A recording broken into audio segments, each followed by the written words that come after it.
Welcome, everyone, to the Rising Beyond podcast. We are answering your question because I get asked this a lot. When am I going to be ready to date again? How do I know? So I have Joanna and Maggie here with me today. Hello. So Joanna, can you share just a really short little bit about who you are? Sure. Joanna Banana, and I have been on Sybil's podcast before. Sybil and I have known each other for about 5 years now. I am a domestic violence survivor. I left my abusive marriage in March of 2020, so I feel very fortunate to be this far along in my journey, and Sybil has watched me go through the whole entire gamut. I am a mother of two. I'm a Girl Scout leader. I volunteer for a lot of different committees in my town. And when it comes to my professional world, I work for a communications company. We do brand management. It's called O'Brien Communications Group out of Connecticut. And I'm a writer. I wrote my memoir, which I'm hoping to have published in early 2020. Everybody who's listening to this podcast, send me an email and tell me to get editing because I've been avoiding it and procrastinating far longer than I should. And I guess that's about it. Yeah. And Maggie, give us a little bit about who you are. Yeah, so I'm Maggie VanDenBerg. I'm a licensed marriage and family therapist here in Colorado. I specialize in working with trauma, especially from a family of origin, and working with emotional abuse dynamics. So when you look at domestic violence, right, there's all these emotional abuse dynamics, and sometimes that's what you get. So I love what I do. I'm honored to work 20 years, and I have two kids who are very spicy. I work with a lot of perinatal mental health people and parents, and I love normalizing parenthood and relationships, and that it's hard and that it can suck, and you find your moments. So, yeah. Yeah, so I am so excited to have you here because I didn't want to share just my perspective on dating after abuse. I think that there are so many ways to go about this, and I'm hoping that if you're listening, you're not thinking that I'm going to give you the stages and steps and questions to ask yourself so that you know when you are ready, because there's not an answer for everybody. So that's really what we are talking about today is let's look at all the intricacies of these pieces. And so, Joanna, I wanted to start off. We had a little conversation before we hit record to share kind of your thoughts on like, what am I going to talk with Sybil about? When I was taking a shower this morning, thinking about what to talk about on Sybil's podcast, some of the things that came up for me, and I'm actually going to use one that we didn't talk about earlier. When I knew I was ready, I didn't jump on like the online dating apps. I had been separated for a year and a half, almost a year and 3 months from my ex. So I spent plenty of time in my own personal therapy. I spent plenty of time, as Sybil knows, I'm a neophyte, reading all different kinds of books, learning about myself.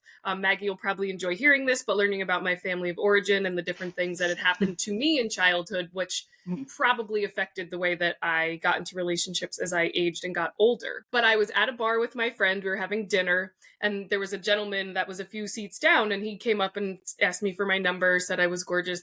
What I ordered tickled his fancy because I like made my own special requests, including a lot of like hot peppers and hot sauce. And he was like, I'm intrigued by you. So I gave him my number, we talked, and we dated for about like a month and a half, but there were red flags, and I noticed them for the first time. And I remember like my go-to is avoidance. So COVID was just starting to happen in that time frame. So I was able to say like, we can't hang out because my kids are here. I don't know when they're not going to be here. There's all this like question mark stuff up in the air. And I remember being like, well, I'll just come meet them. And I'm like, oh no, like it's been a month, sir. Like that's not going to happen.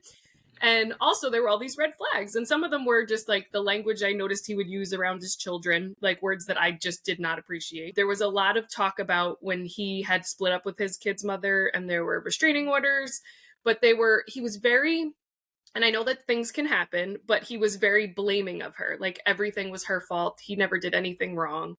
And then the way he talked about her was disgusting. So he was very degrading towards his ex-partner. And I was like, I read Lundy Bancroft's Why Does He Do That? And these are all glaring, huge red flags. So I ignored it for a while. And then I remember calling him one day and saying, like, I don't want to do this anymore because XYZ. And he was like, well, we could still be friends. And I'm like, I don't want a friendship with you. And when I hung up that phone call, I was like, I am so ready to date because I just stood up for myself, which I never would have done. I was a people pleaser by birth. So I kind of felt like, you know what, now I'm ready. A few weeks had gone by after that, and I went on the dating sites, and I can tell you my dating experience as this podcast goes on. But that was the moment I knew that I was ready because I was able to stand up for myself. I knew, which is something I did not know before I got married, but I knew that I had my own criteria to meet. Like the perfect partner wasn't going to randomly find me and have this magical white knight happily ever after.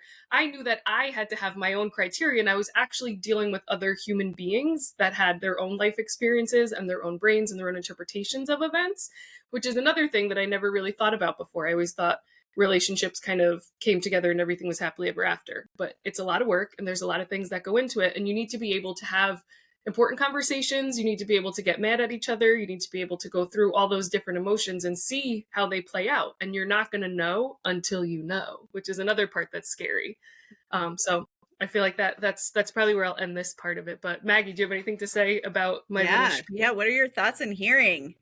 Yeah. So I'm curious about how your friends reacted, like the people who knew you best, because one thing I see time and time again, and I ask this question all the time, and whether it's dark thoughts or relationships, of like, did anybody ever tell you that they didn't like the other person or they didn't treat you well? And they say, well, after we broke up or after I left, they told me.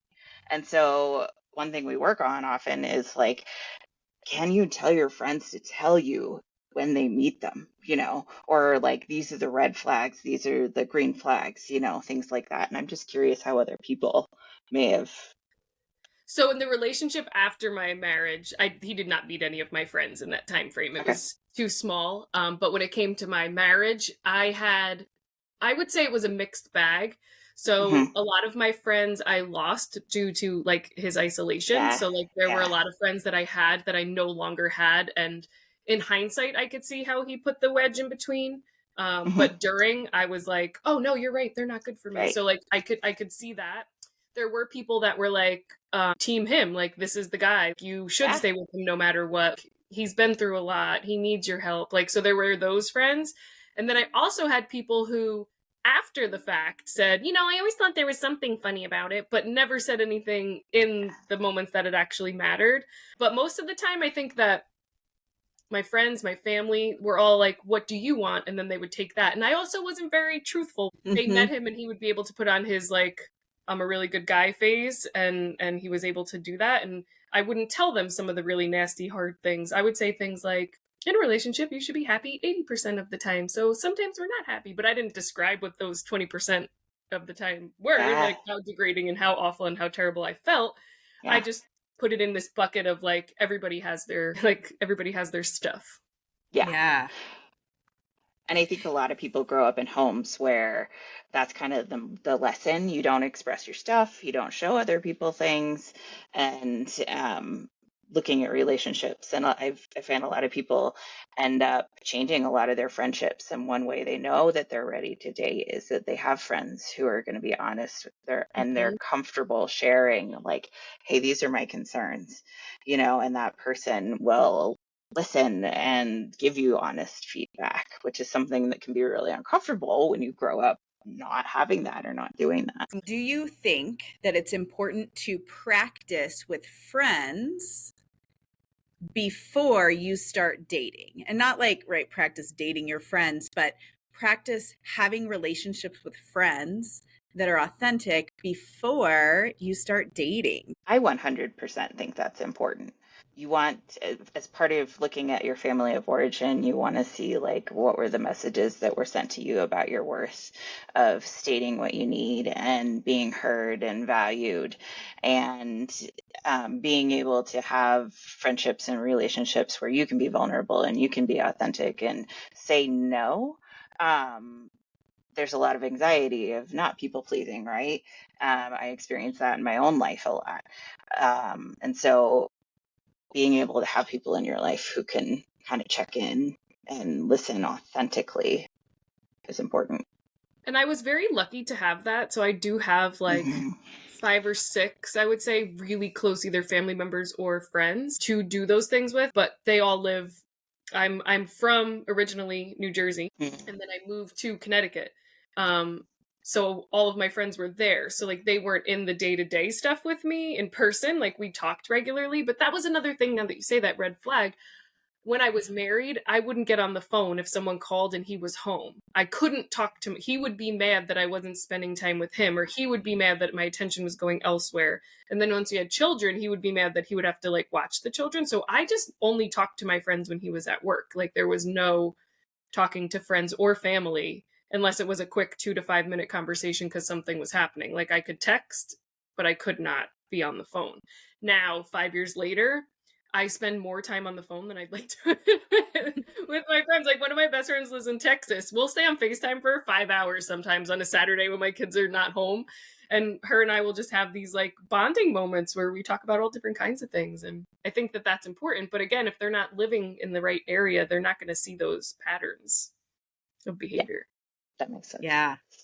Yeah. And if you're anxious to share what's really going on for safety reasons, right? It's like safety. I get asked by professionals that don't understand this space all that well about like, gosh, why are survivors of abuse untruthful so often? I'm like, because they had to stay safe, everyone. Like putting the mask on keeps them safe. Minimizing and excusing keeps them safe. Lying about stuff keeps them safe. And for me, my ex-husband was second shift, so he went to work at 2 and came home at 11.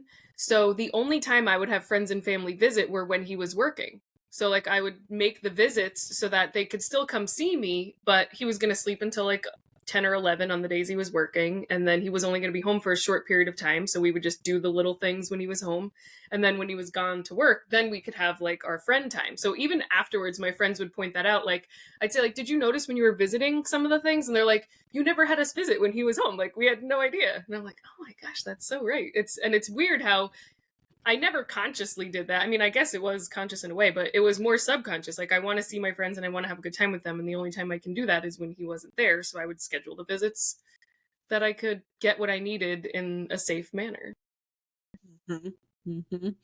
Maggie, what do you see as some of the other challenges? If you have someone that is jumping back into the dating world, like they think they're ready, what are the challenges that you've seen kind of pop up for them as they are, right, like trying to figure this new arena out? So a couple things. One thing that I always want to know more about is, can they say no, and can they say have boundaries? And it's kind of a funny thing, but I love role play, and it's like, okay, break up with me, right now.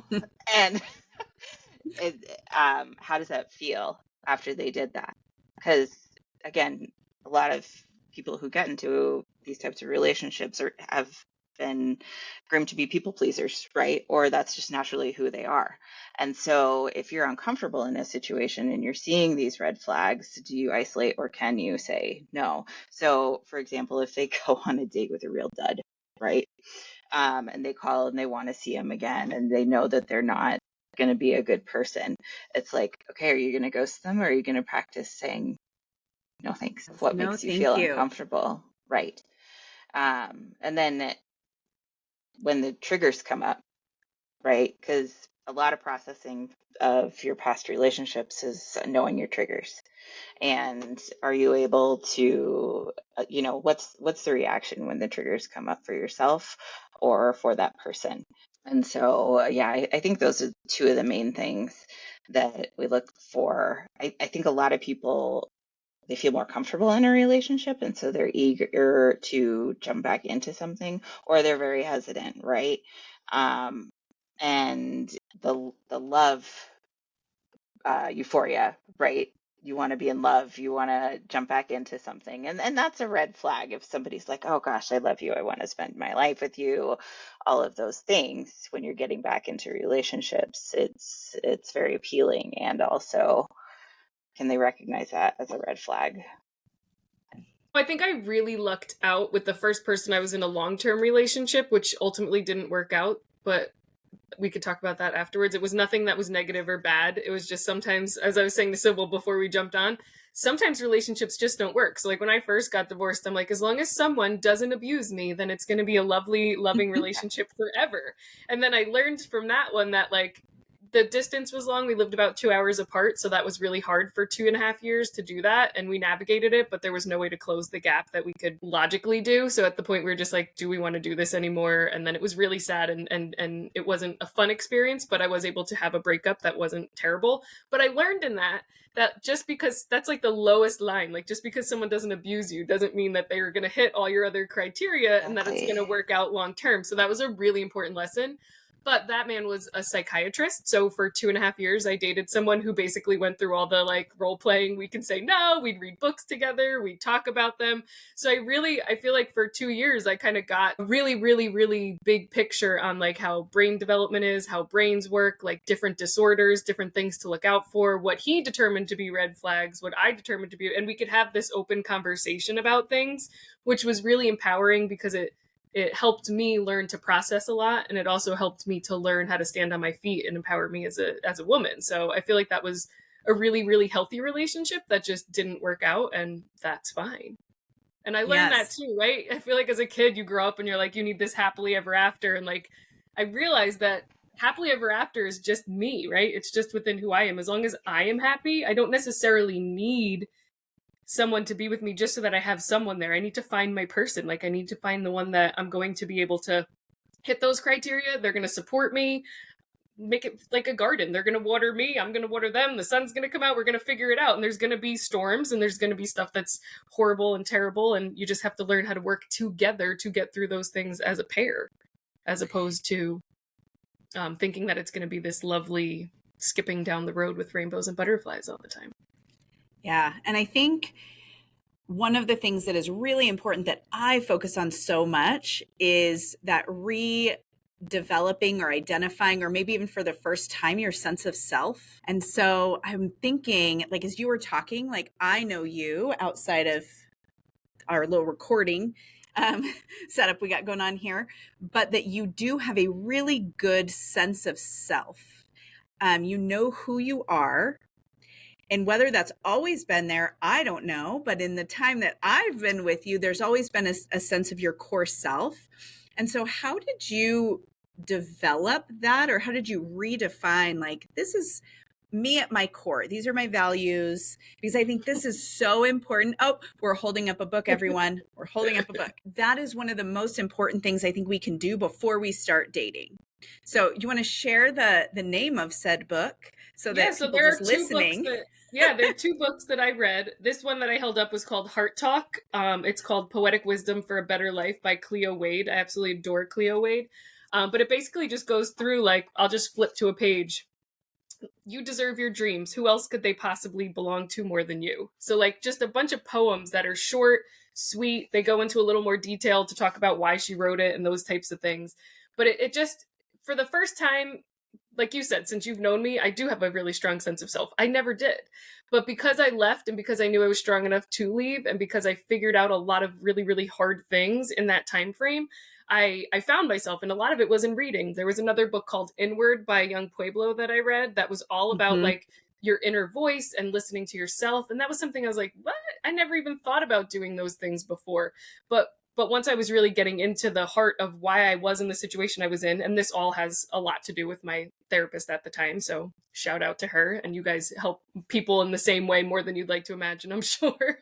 But she really like would go through some of these books with me too. Like I would bring them to her and be like, I read this and it made me have this like huge epiphany, or like I thought about my childhood and like I never realized like that I did this, this, and this. And then just taking some ownership. Like it was not my fault that I was abused by someone. I will never say that it was my fault. However, there was some culpability in the fact that I didn't know how to stand up for myself. I took I took some of the abuse as love because that was what was going on in my family of origin. So like there are things that were deficient within me that I didn't know, that I was accepting certain other behaviors which I should never have accepted because I wasn't as grounded and aware of those things. So once I became aware, you don't know what you don't know, then I could make better decisions, which hopefully that's what I'm doing at this point. I mean, I haven't figured it out totally yet, but I'm hoping I'm on the right path, and I'm hoping I'm slowly figuring it out.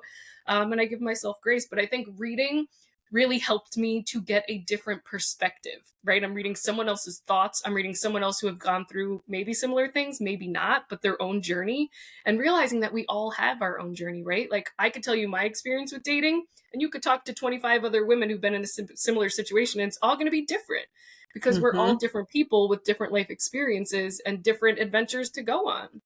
Different zodiac signs, different careers. We're all so different, and that's what's beautiful about it. So I feel like we have to give each other, you can listen to my story, you can listen to someone else's story, take the nuggets that work and don't get rid of the nuggets that don't. I mean, we don't have to really sit here and go by a check list, which when I first started online dating, I had Lindy Bancroft's list of the 10 things that you need to avoid that are red flags, and I would go through them and be like, nope, nope, nope, swipe left when I would read certain things.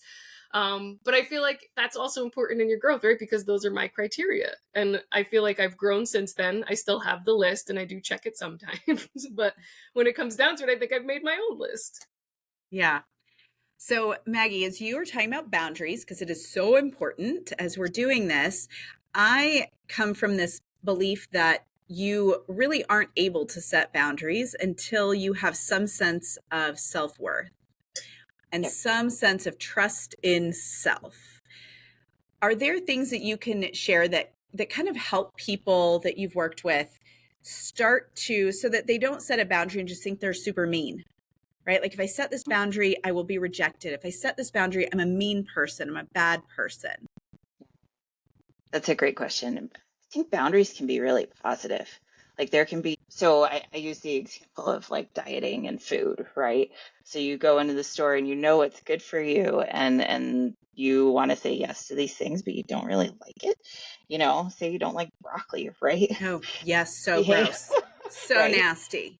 Exactly. And so, but you've been conditioned that that's healthy. Vegetables are healthy, right? Not that that's not true, but and then you can look at it and say like, actually I don't like that, so I'm not going to buy it. Like that's a good healthy boundary that you're setting for yourself, you know. But I really like oranges, but I've heard that they're high in sugar, so I'm not going to buy it. You know, there's all these messages that we send ourselves about ourselves and about our worth that we've been taught by other people. But when we can challenge those and look at like, I'm going to do things that are really positive for myself, and I don't really care what anybody else thinks or judges me for. That's really great. Also looking at, are there areas that you depend on and rely on for approval or for that sense of self-worth, and are those things that you want? Are those things that you need? Really getting to know the basics of who you are and recognizing the boundaries that you already set that are healthy. Yes. Yeah. So Joanna, I'm pulling out a book. I'm actually not pulling it out to show you because it's in my car because I was reading it during karate last night. And I don't even know the author, so I can't even help you. But all the books that Joanna and I are talking about, if Maggie wants to pull out a book she wants to share, the links will be in the show notes, like names, author, links will be in the show notes. So you can look at them. But this book I just started reading, it was actually a book referral from one of the survivors in our community, the Rising Beyond community. And it is the power of a positive no. The power of a positive no. And so some of the things that you both have kind of touched on is almost kind of like a Cliff's Notes version of the book, of that you have to have your yes before you can say no. And so you have to have like knowing your criteria and knowing what's important to you and what is your value? Like, what are you saying yes to when you say no? So I'm saying yes to a healthy emotional space for me and my children. So then I can say no to something that is not going to give me that.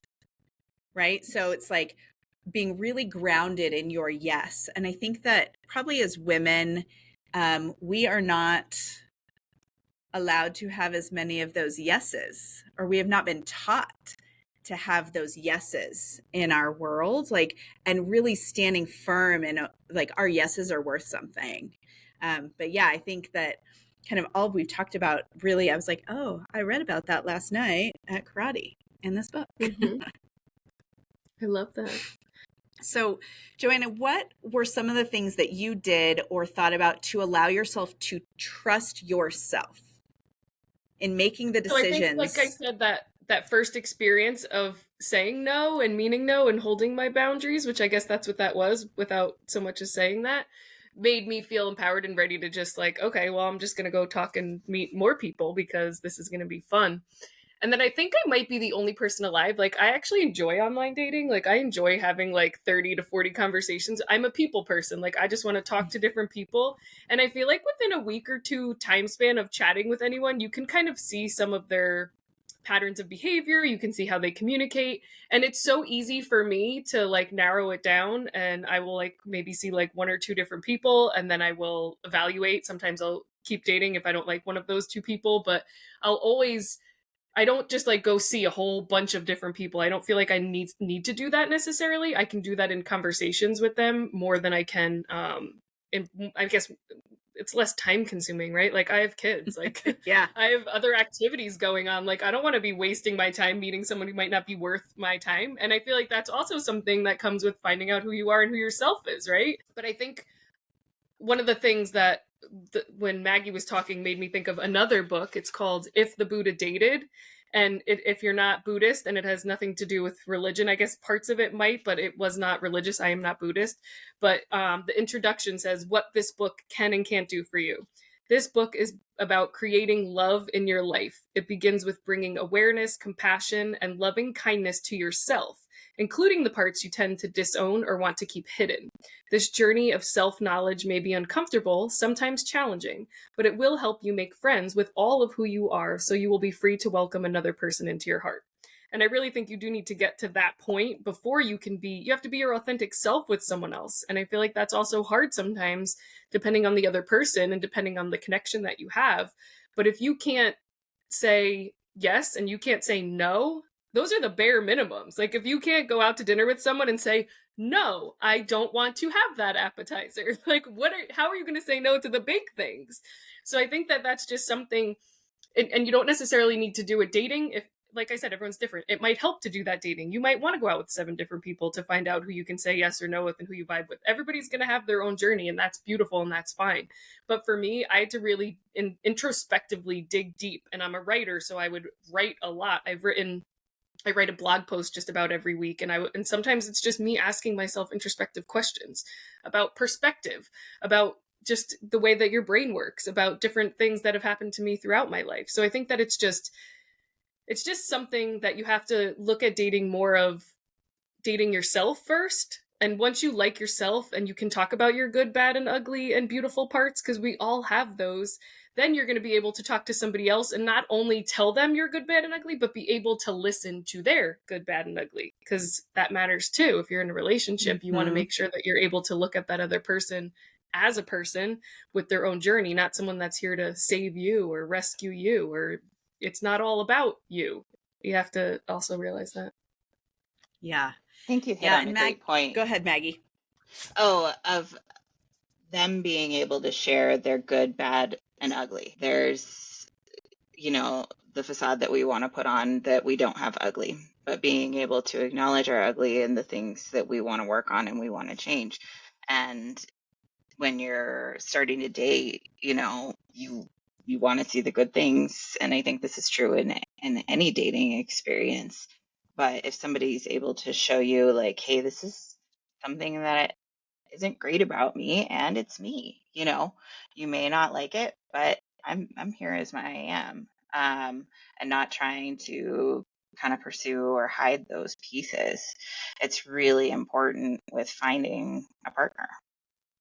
Yeah. And And especially finding, at this age, when you're divorced and yes. you're in the dating pool, Yeah. I'm 39 years old. So you're getting people who have been through it. You're not getting people that are fresh out of high school or just finishing their college degree. Like, there's going to be extra kids involved. There's bonus kids. Sometimes there's not. Sometimes there's animals. I mean, there's so much when you're this age and you've created the life for who you are. But the beautiful part of that is because you've also created the life, you survived this long. Like, I am more authentically myself at almost 40 years old than I ever was in my life. And if you don't like the way that I'm going to come and what I'm going to bring to the table and who I am as a person, that's cool. Someone else will. And just to get to that point, I never would have said that at 25. Like, there would be no way. So, especially at this later point in life, when you've gone through a divorce or you've gone through a really awful, terrible, toxic relationship, being able to be open and finding someone else who's able to be open, even about that really ugly stuff, like, let's just hash it out, throw it on the table, and then let me find out who you are, is beautiful. Yes. I love the point also of like you're 39 and you've got kids and you don't really want to mess around with this, right? And you have had more experience to figure out who you are, and there's a big difference of like dating when you're in that middle age and you have kids experience versus coming out of an abusive relationship and you don't have kids or you're still young and you've been with them since you were 15. Different process, I feel like, in figuring out who you are and your sense of self. Yeah. And I think one of the things that being authentic, that is a green flag of that Mhm. authenticity, because if you think about your abusive partner, they put on that mask so tight at first, right? They matched your value system. They, oh my gosh, you had a Honda growing up. I had a Honda growing up. Oh my God, I love cats. They actually hate cats.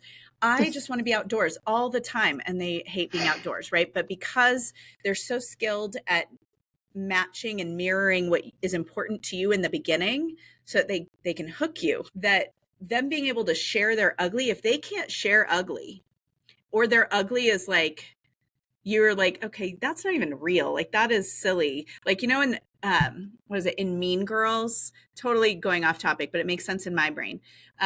When they're all standing in front of the mirrors and they're like, oh, I have man shoulders, and I have, like, my nail beds are weird. Like, if those are the uglies, that's not real, right? Like, there's more ugly that is there than just those teeny little superficial things. And so if you aren't getting, like, you're sharing your ugly, but you're not getting anything back, I would say that is a red flag, because we all have histories in life and things that we don't like about ourselves. And I think it's important to note that I agree wholeheartedly that is a green flag to be able to share ugliness. But a lot of times, and I think this is the same with dating advice and with dieting advice, like, we can go, and there's this like rigidity, right? So people might say sharing too much up front is bad, and that's a red flag. So sometimes you may be in a healthy space, but someone starts telling you they're ugly and you're telling them, and you're comfortable. You don't feel anxious. You don't feel like it's butterflies. You don't feel like the conversation got way too far off course, but you are sharing and you're communicating some of that. That is a good thing. Maybe not the Mm-hmm. first date. You don't want to go into it on that, No. maybe. But as things go on, sometimes people look at that and they're like, oh no, they're sharing their ugly. This is a red flag because I read about that in one book that they shouldn't overshare. But at the same point, you have to look at each and every relationship from how you feel, like how it makes you feel. And if you feel like someone's saying that, and I think the way that they approach it is important. You don't want someone Mm-hmm. degrading the other partner. You don't want someone, but if they're telling you their story and you're both kind of telling your parts of it, that's healthy. So I think that it's also difficult sometimes, especially for women in my situation and women who have had worse or better, whatever. I mean, it's all a spectrum of ugly. You can't always read a checklist and go by that, because we're human and the other person is a human. And you have to learn to trust your instincts a lot too. Like, keep your eyes open, keep the red flags, like, keep yourself aware of that, but also, how do you feel? Your vagal nervous system is going to tell you whether or not it's Mm-hmm. good or bad. Listen to your body. You got to learn before you start dating, right? If you are not in tune with you, it's going to be really hard to trust that you're making the decisions that are best for you. I'm thinking about as I started dating and moving into relationships, one of my qualities that makes me a good therapist is I want to hear people's stories. I want to connect with people on this level of knowing them personally. And so along the way, as I started dating, you'd hear stories and people are sharing their ugly and all that stuff. And it's like, oh, they've been through so much, and that notion of I am naturally a person who could get into relationships who I'm like, oh gosh, their story is amazing and they've been through so much, and ignore the red flags early on. My dad always had this saying, we grew up in Alaska, and it was, don't buy a boat you feel sorry for. You want a boat. And it's an amazing thing to have a boat in Alaska, right? But if you look at it and you're like, oh, I see all the potential, and oh, I just took it to get it looked at, and the engine and everything, and it's like, well, I could probably fix that. Right. And this justification because you want this amazing thing, and that would be part of who you are because the ocean calls to you, you want to be out on it. But knowing yourself and knowing when yeah, I can really care about this moment and this person, but this isn't for me. Mm-hmm. And I love how it makes you feel. Like, what was the thing? Don't buy a boat you feel sorry for. So I feel like Yes. that's how you feel. So you can have someone tell you an awful story about their childhood, and if you're like, oh no, I need to fix them, that's so different than, oh wow, that was hard. How did you get past it? Those are two completely different feelings that could be told from the same story. But if you're dealing with someone who's manipulative, they're trying to suck those emotions out of you that are going to make you say the former, like, oh no, I feel so bad for you, I want to help, as opposed to, oh, but you picked yourself up after that, tell me how you did it. That's a different conversation. Right. Yeah, exactly. Yes. And I think a lot of people, and I know for me, for myself, it's been a process of who do I get close to? Because somebody could really take advantage of my empathy and my compassion. And for people who are kind-hearted and have been in abusive relationships in the past, looking at okay, how do I know for myself what I deserve? And that's gonna, it may be uncomfortable, but somebody else who does see my ugly and offers unconditional love and acceptance and things like that. So yeah, I love. Do you know who Dan Siegel is? Either one of you? Yes. So Mindsight, another book. I don't have it here to show, but one of my favorite theories of his is the river of integration. So they say you should float down the river of integration as often as possible. Some people are going to have a boat. Some people are going to have a floaty. Someone's going to have a margarita, another bottled water. Everyone's going down this river in their own way. So we are all our own individual people. But on one side, if you're not on the river, you're on the bank of rigidity, and the other side's the bank of chaos. And I feel like when I think about life in that way, that's like an abusive relationship, right? You're trying to get so hard into that river, but you're either floated on rigidity, like I have to do this, I have to do that, this is how I'm going to be safe, or chaos because you're into the abuse part of the cycle where they're screaming, yelling, or however it looks like in every different relationship, punching holes in walls, acting completely rageful and out of control. And then you're trying to get back in the river, and then you really never have control, right? Because that boat is being pulled onto either one of those banks constantly by whatever anchor they have in there to just pull you back and forth. So you kind of have to find your way into the river of integration. And I just love thinking about that because any type of mental disorder, you can kind of see how that could go on either side. You're either super rigid or you're chaotic.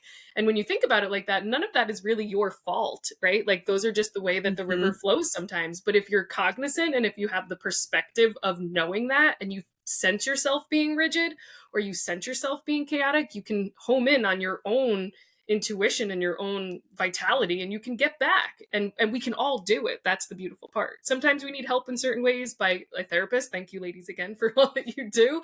Sometimes it's medication, sometimes it's a partner, sometimes it's just a bath in the dark every once in a while. So we all have our different ways to get back, but I think it's important to remember that life is going to throw us on either side of that, and we kind of just have to get back in our floaty and get down that river. Yeah, and that it's your path down the river, like you're in the, I wouldn't be in a floaty. Like that would cause me some anxiety. Like Yeah. I'm going to be in like the boat that's like super cool, or maybe a paddleboard. I could do that. But it's your journey. Even if you're in a relationship with someone else, you are still going to have your journey. And that's so important. Like so often, and I age myself when I say these things, but it's totally cool. Do y'all remember when they were like combining names? So it was like Brangelina and Yes. Benifer, Oh, yeah. right? And they Yes. combined the names of these celebrities because they were this celebrity couple. And that always bothered me. And I didn't know why. Like, it's not just annoying, but I bring it up a lot in sessions because so often when people are with their partner, right? And this is usually before they realize their partner is super abusive and they want nothing to do with them anymore. But their only identity is Benifer. Yeah. They don't have Ben and Jennifer. It's only Benifer. And so when I see people that probably aren't ready to date again, they jump into the relationship and it's Benifer and they lose the Jennifer, the Ben. And so as you're going down the river, like you want to be like, I would love my husband to be paddleboarding right next to me, but I'm on my paddleboard. And sometimes he can come on yours and sometimes Yeah. you can go on his, but you both still own your own paddleboards. Yes.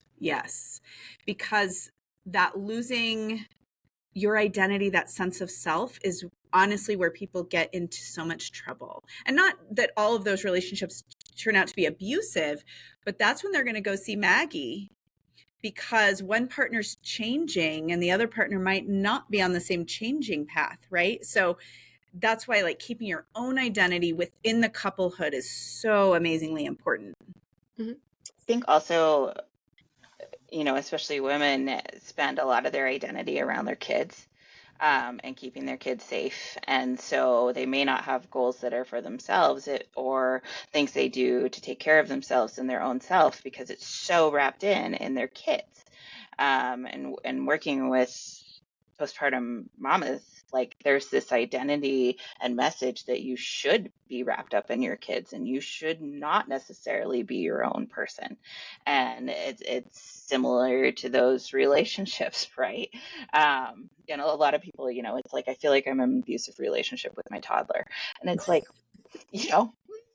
sorry, but that you've been able to have them grow a little older and separate and be focused on yourself and not feel bad doing. Yeah. Joanna, how was that? This is a whole nother podcast episode that people have actually asked me. Yes, I need to have this episode.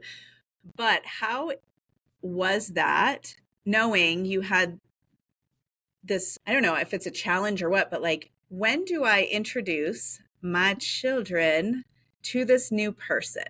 I've only introduced one person to my children in the 5 years since we've been divorced because it is very important to me not to do that. I also truly love my adult time. So like when I'm dating someone, like I don't want to mix those two at first. I want to have like dinners and I wanted to have too many cocktails and not worry about like having to mom when I come back and all that kind of stuff.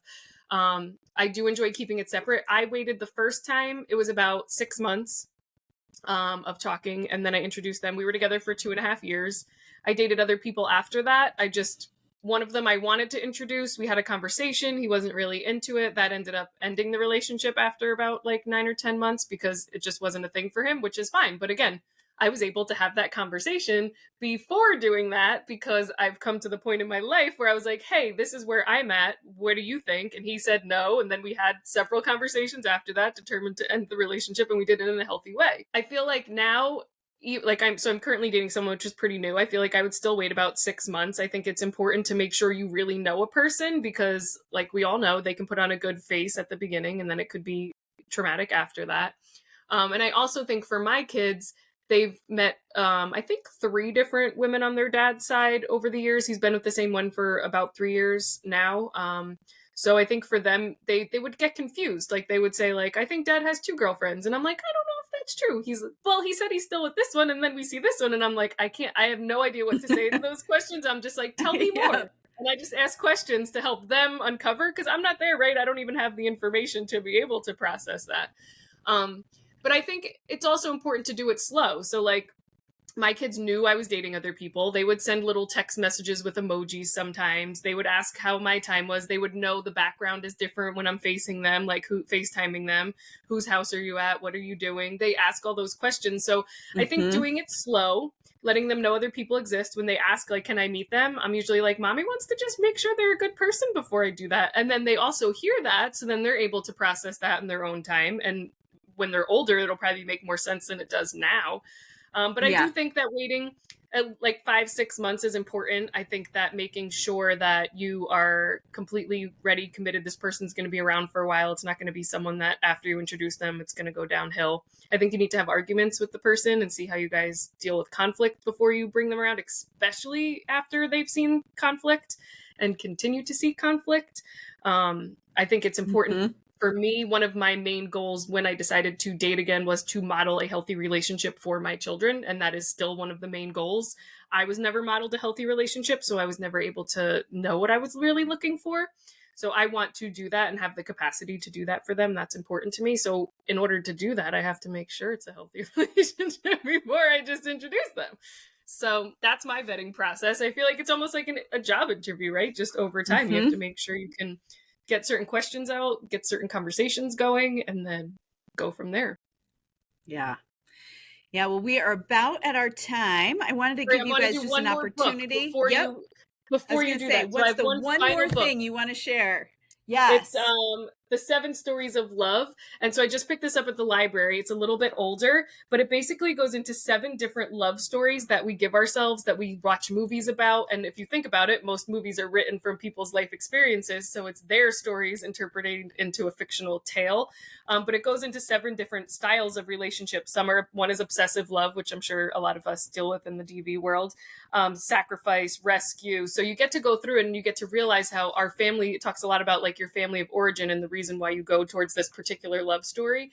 And any of them could ideally work out in the long run if you have certain conversations and if you're open and if you understand the patterns. So it's kind of cool to be able to read that. And then I have only read 3 of them and none of them really have called to me, but knowing that other people may have those stories that I'm going to date or meet, and then knowing that their origin came from that and the reasons why is just so mind-blowingly, like perspective blowing for me. Like I just love knowing that everyone really does have their own journey to come across. And I think that's beautiful. So I would recommend other people to read it and find out if they can identify with any of the stories.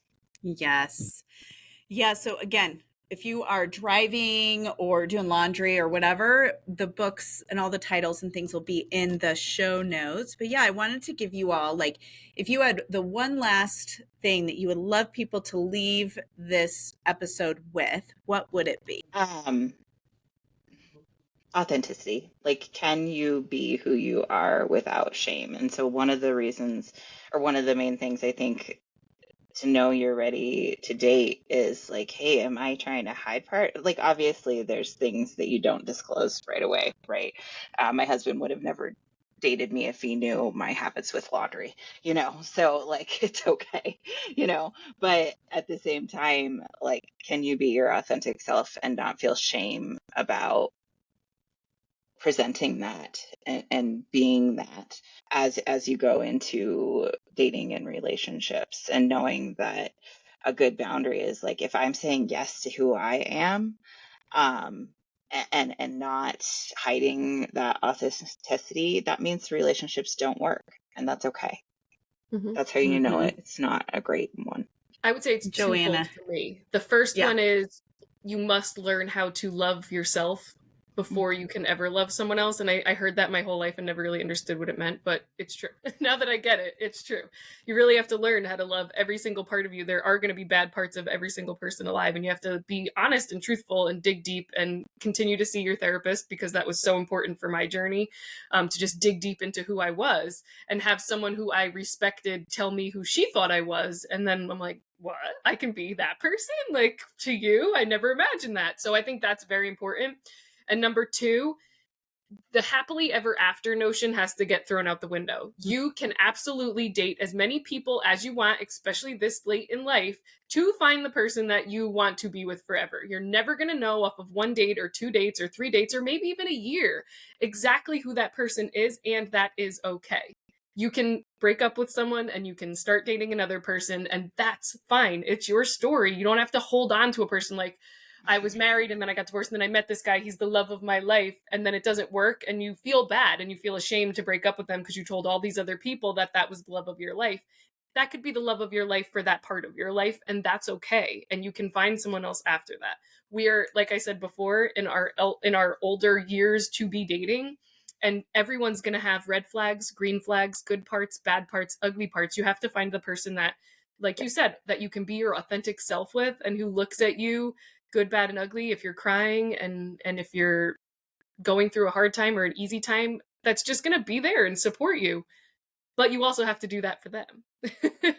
And not in a way that's like they're hurting you and you're going to fawn, not in that type of way. But if they're having a bad day, you have to learn how to kind of put yourself aside. I feel like I've heard this phrase before. Every relationship has 100%, and sometimes it's 50-50, sometimes it's 80-20, sometimes it's 90-10. You just all have to learn how to work together and have a person who wants to work with you and wants to have the hard conversations and the deep conversations and the things that make you tick. And for me, obviously it's reading, psychology, books, that kind of stuff, but that's not going to be for everybody. So you have to find your person who wants to talk about the things you want to talk about. And that's why there's so many people here, and that's why your options are endless. Yeah, like let's put like sunshine on it. Your options are endless. Well, ladies, thank you so much for being with me. I really wanted to have a lot of different perspectives because, like Joanna really spoke to, that there's not a right way. There is not a right way. There's some important pieces, really knowing who you are, being cool with who you are, being okay with all of you, because then you are going to be able to set the boundaries. You are going to be able to make the decisions. You're going to trust yourself as you're making those decisions for you and your family moving forward. So thank you all for listening. And I will catch you on the next episode of the Rising Beyond podcast. Bye. Bye, guys.